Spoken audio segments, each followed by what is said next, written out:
August 6, and our scripture for today is Luke chapter 22, verse 42.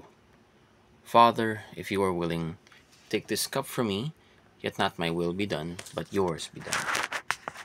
Maligayang araw sa ating lahat. Ako si Aaron John M. Lumbang, at ang tatalakayin ko po ngayong araw na ito ay paano kung walang Diyos at anong presuppositional apologetics. And this is my daily devotion for the day. Samahan niyo po ako at agad po tayong dumako po sa konsepto natin na presuppositional apologetics. Presuppositional apologetics is a method of defending the faith that begins with the acknowledgement that everyone operates from foundational beliefs or prepositions. The presuppositions pala. This approach argues that the Christian worldview alone provides the necessary foundation for logic, morality, science, and meaning. This method takes seriously the noetic effects of sin and insists that unbelief is not a neutral position, it suppresses the truth, rather than trying to prove God with human reason alone.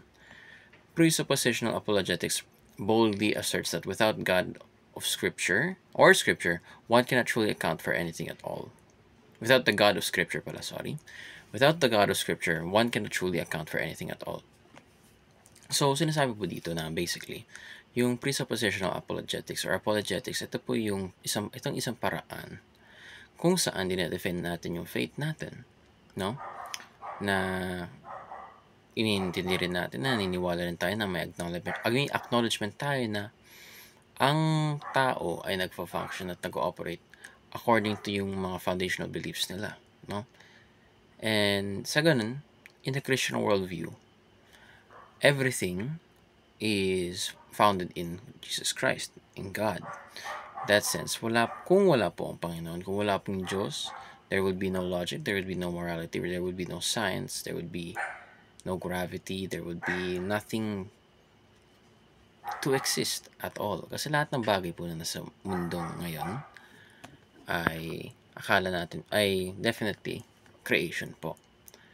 Kaya pag titignan po natin, pag dumako po tayo sa ating teachings, una, ang Biblia ay ang pinakamataas o primaryang authority, no? Pangalawa, the Bible interprets people and the world. Pero simulan muna natin na talakayin yung una teaching. The Bible is the highest priority or authority pala.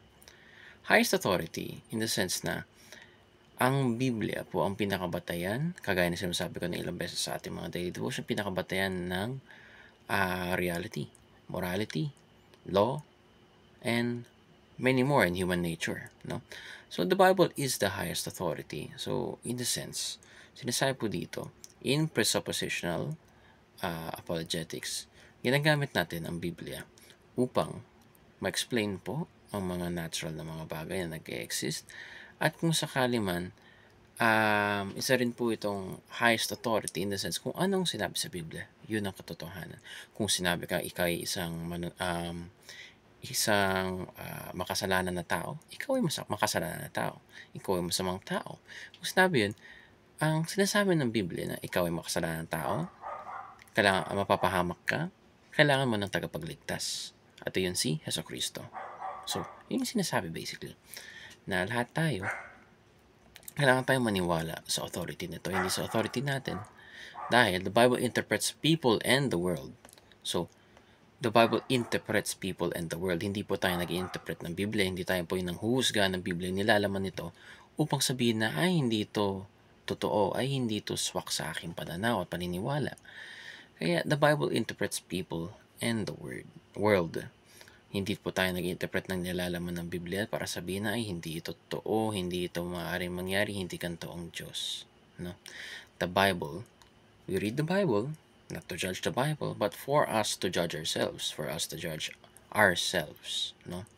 Kung mas mabuti ba tayong tao, masama ba tayong tao, saan na ba ako sa aking paglalakbay?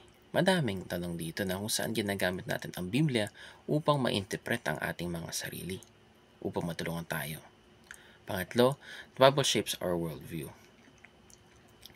Yung the Bible shapes our worldview, masasabi natin yung mga Kristiyano, kagaya na sinabi ni Pastor Russell Ocampo, ay matalino sa paraan na lagi nilang pinag-aaralan ang mundo at aware sila sa reality. na yung katotohanan na ang lahat ng bagay na siguro tangible o intangible man na nandito ngayon sa universe or existence natin ay dahil sa Panginoon. Hindi po dahil sabihin natin, hindi po porket sabihin natin na nawala ang Panginoon, nandito lahat yan. No. Pag nawala ang Panginoon, nawala ang Diyos, nawala. Lahat ng bagay ay hindi mangyayari, hindi mag-exist kasi wala ang creator eh. How would there be a creation without the creator? So the Bible shapes our worldview in the sense na nakikita natin sa science, sa mathematics, sa logic, sa iba't ibang bagay ang anyo ng Panginoon, no? So all of these things make the world make sense because God made it make sense, no? So ginagamit natin yung limited nating knowledge sa mga ganong bagay upang maintindihan natin ang mundo na saan tayo nabubuhay, no? Ayun lamang. Salamat po sa pakinig. Sana meron po kayo natutuhan. Medyo malalim po talaga yung paksa ngayon. Kaya sorry kung medyo naging malabo po ako sa ilan mga banda po doon. At ayun pa rin, muli, sana meron po kayo napulot na aral. At salamat. Ayun lamang at mabuhay.